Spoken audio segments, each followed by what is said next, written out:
Yo guys, Beast, back with some more beastly content, and today I have actually decided to play on the manibus alt and go ahead and show you a little bit of what's going on and also what's going on with the new build. So this is going to be my version 1 of this. I am going to start calling these 1 HP builds like 3-1 or so, but I think this one's pretty close to it. So this is a silent Anabasis build. It's a 1 HP and extremely low sanity build. So we start with a 4 set of treacherous tides, and then we're using the Doian's Cloak. This will do when the frozen effect ends, deal frost damage equal to 50% of the total damage you dealt to the target during the frozen period. So 50% damage, that's pretty good, Doian's Cloak. And then we're using a 1 set of the Shelter Mask just for the status damage reduction. Once again, you're kind of wanting to be a little bit more beefy when you're doing a 1 HP build. We're going to go ahead and get on into the armor mods. Now though, Deviation Expert, it's the Lunar variant, and we have 2 different attributes that are both boosting either elemental or status damage on this mod. The lower your HP, the higher your status damage, up to 12%.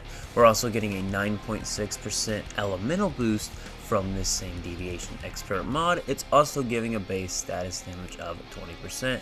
And do not mind the range on the silent Anabasis. We're only worried about spawning frost crystals, which is why we have our mask mod. So this is Obliteration. It is a frost vortex variant, and the way I actually farmed this was completing high risk events on manibus. Those give a box that guarantee you mask mods, and one of those allows you to select Frost Vortex. And when you do, and you get a good enough roll, you'll actually get a Frost Vortex damage plus 4.8 and a Frost damage of plus 4.8%. So, while this isn't a Lunar variant of Obliteration or any of the other mask mods for Frost Vortex, it's still a double frost boosting thing and frost damage plus 4.8%. Also, it's Obliteration, Frost Vortex final damage plus 15%.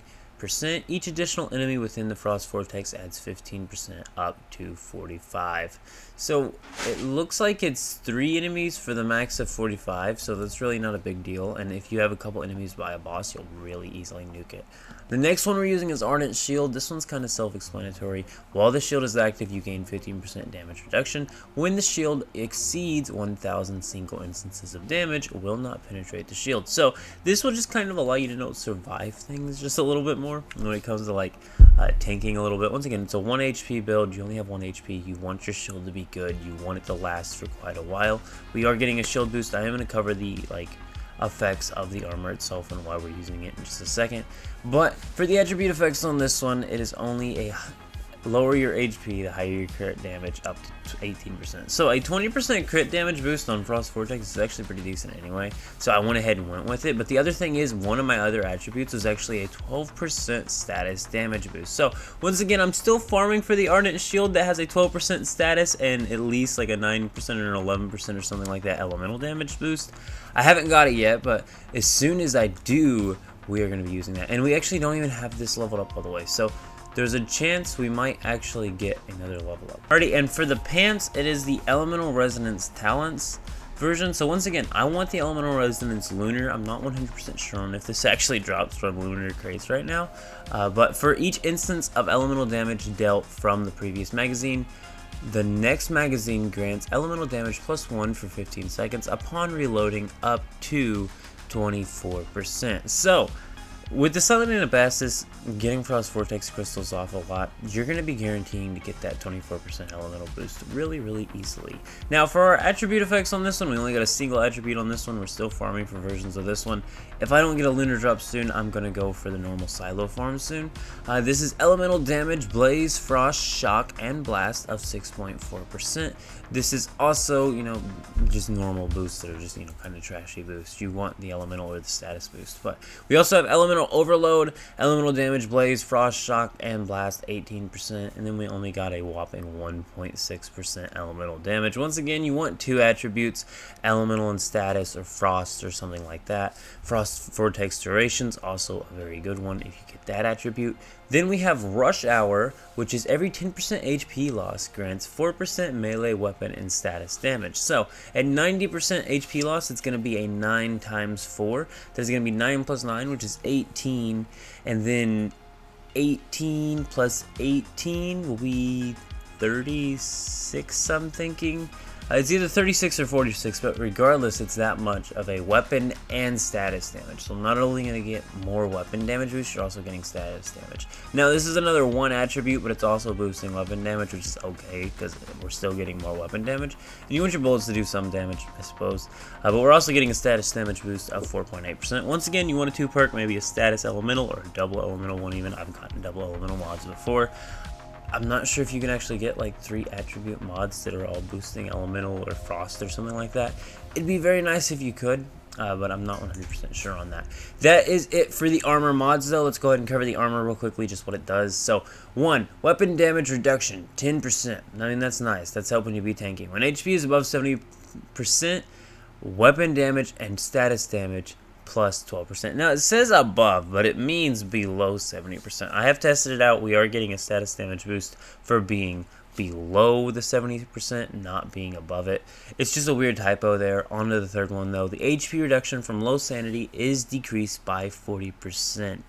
Weapon and status damage plus 10% and further increase as your sanity drops up to plus 28% at 30% max sanity. So 30% is basically just getting your sanity maxed, which is plus 28% status damage there. This is a ton of status and elemental damage even without items. So for the fourth one, it generates a shield equal to 20% of your max HP when your HP is below 40%. With a cooldown of 8 seconds to generate it, but the shield lasts until it's destroyed.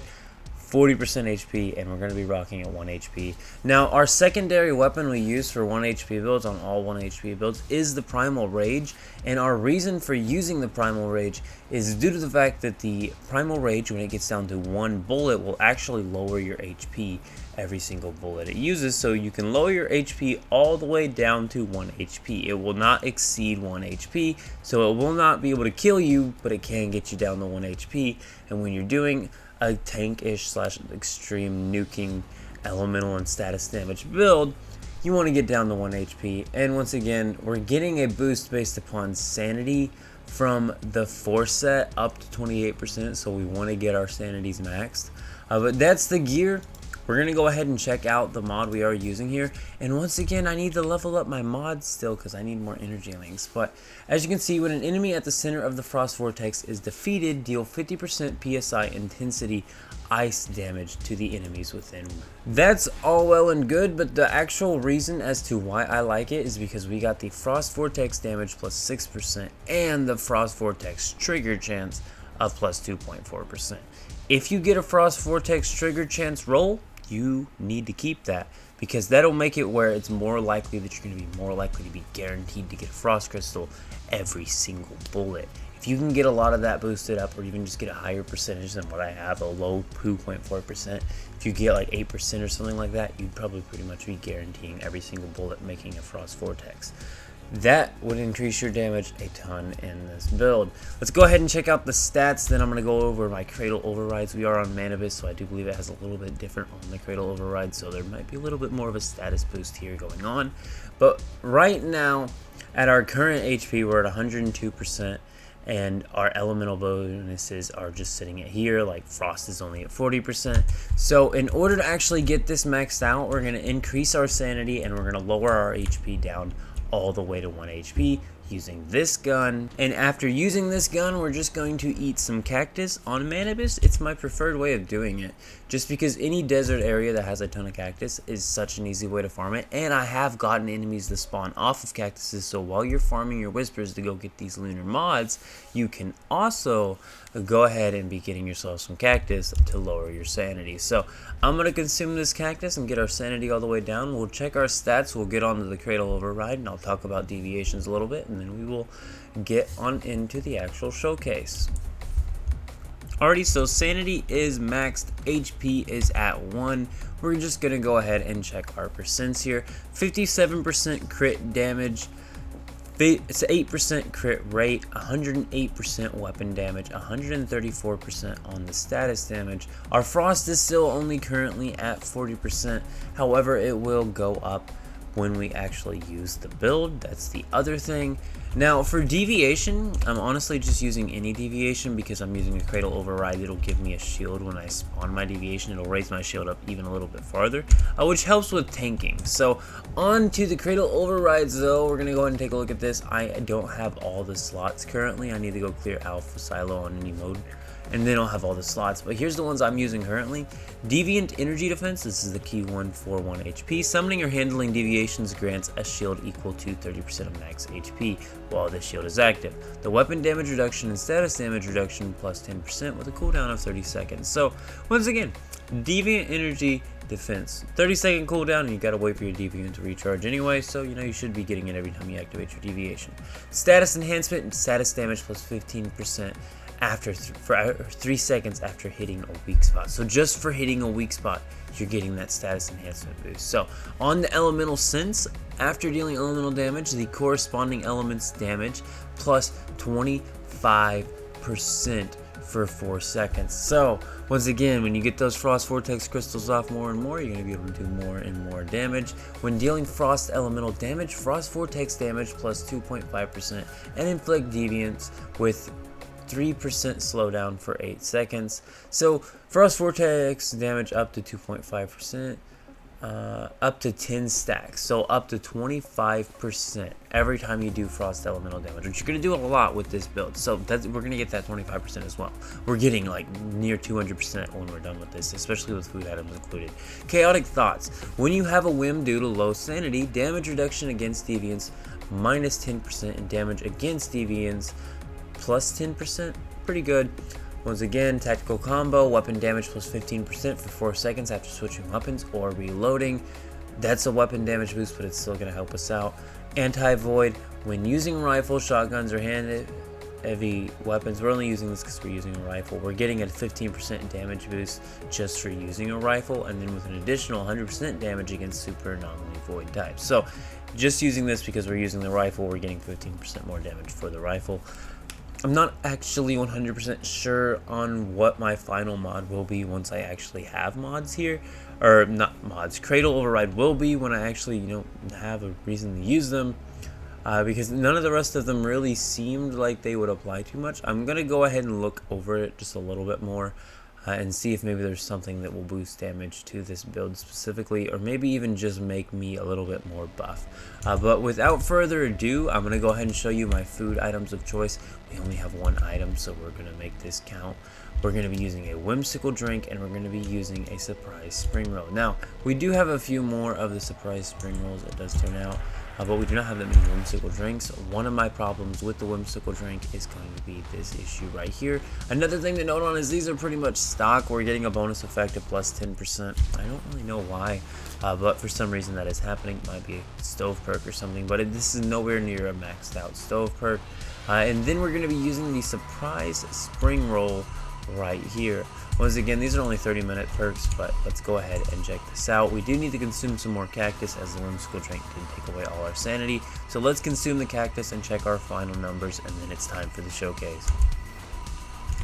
Alrighty, we got our sanity cranked here. Let's go ahead and check these stats real quick before, you know, triggering anything. 177% on the status damage, 104% on the weapon damage. Crit rate went down a little for some reason, don't know why, it just kind of fluctuates up and down.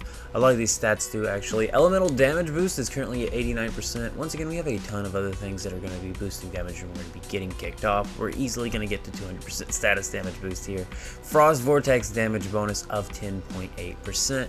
And once again, I could make this go even higher just by actually, you know, unlocking more things. So what we're gonna do is run an entire clip through just to generate some frost vortex crystals here, just in all of the dummies here, and then we're gonna stop and just stop hitting dummies. So we're gonna just clip through a clip real quickly, and then we're gonna wait for a dummy to actually lose any of the damage here, and then we're gonna go ahead and shoot one of these. And the problem is they keep exploding, so we might actually have to, like, we're gonna run a clip, full clip, and see if we can get it to stop for a second. Alrighty, and here we go. We're just paying attention to the damage number on the frost crystal. Looks like we're capping out at what is 44,000 damage per frost crystal destruction. And you see me burst firing here because this is how I actually like to use this build, and this is how frequently the frost crystals are actually spawning with this build, and how consistently you can hit either 39.6k without the reload boost. That's the thing about the burst fire. If you're going after a boss, you might want to burst fire and then just hope that they keep spawning. Now you're gonna have to actually like aim at the boss to get the crystals to spawn, but as you can see here, you can actually get some pretty crazy damage numbers off from this thing. What are we hitting? I'm trying to see it still, and then you're also getting the damage over time. So this is going to absolutely eat in most silos and everything like that. What we're gonna do for an actual test of this is we're just gonna do Theta on Pro. I'm gonna try and run through the whole thing with this, for better or for worse. So without further ado, let's get there. Alrighty, so Theta Pro. Now I'm actually thinking we're gonna do the full run here. We're just gonna run through this whole thing. I'm gonna show you how it's gonna eat every single enemy that is on our path. This is really a great PvE build. As you can see here, it is AoE damage, so you're getting that 40k across every single enemy that is near a frost crystal. And these crystals like to generate just so very frequently. They'll usually even generate another one. That's just a perk of this thing. There are other frost type like status items, you know. There are other status items you could be using. I actually chose this cloak because I had already upgraded gloves to 6-star, so I didn't want to waste the conversion print when I could just use these. I knew we got one of those. So as you can see here though, just boom, all of those people are dead. Oop, now they're all dead. So we're gonna go ahead and go back here because there it is. We're trying to actually get all of those so we can actually, you know, get some stuff out of it. That might be able to hit him. No. So the only thing is we're losing that range from the Deviation expert mod. That I don't actually like that about this, but as you can see that it was 43k, and then we do got these little guys up here, so we're just gonna shoot them just a couple times. Boom, they're all gone, but I don't think we're actually gonna be able to get that phase ghoul there at all. As you can see, he's just barely taking any damage, so we're gonna go ahead and get past this guy and get on to the next part. So here we go. We don't have that many bullets, so we definitely don't need to die here. But there is that. We're going to go ahead and switch back to this now. And that's going to be able to kill most of those enemies there. We're going to go ahead and just ignore the phase guy real quick. And there is pretty much that egg. We're going to go ahead and do this egg now. Just a boom. And we're also just nuking so many enemies when we do that. I mean, this build is just glorious. It is such a cakewalk of a build, and I love running it at 1 HP. Nest, egg sack, cleanup complete, and there we go. We activated that for the shield there. We're gonna go ahead and collect this weapon crate, and then we're gonna go ahead and turn this statue. And before we actually start this, because I'm trying to get the maximum damage and showcase the maximum amount of nuking this build can actually do, we're gonna go ahead and sanity up, and I'm actually gonna meet you at the boss because there's a puzzle ahead here before we get to the boss. Alrighty, so we have arrived at the boss. We've activated our deviation for the extra shield, and we're just gonna go ahead and start pumping this thing. So boom, we already defeated his one thing. We're gonna go ahead and do this, boom, there's another one, boom, there's another one, and they just continuously spawn pretty much as soon as you destroy the last one. This does the incredible 44k super duper quickly. This is just absolutely how you nuke this guy, and if you rapid fire, you can also get it to kick off really quick. It's just a matter of aiming when it comes to actually doing the rapid fire thing to actually get it to work. But boom, as you can see, he is dead.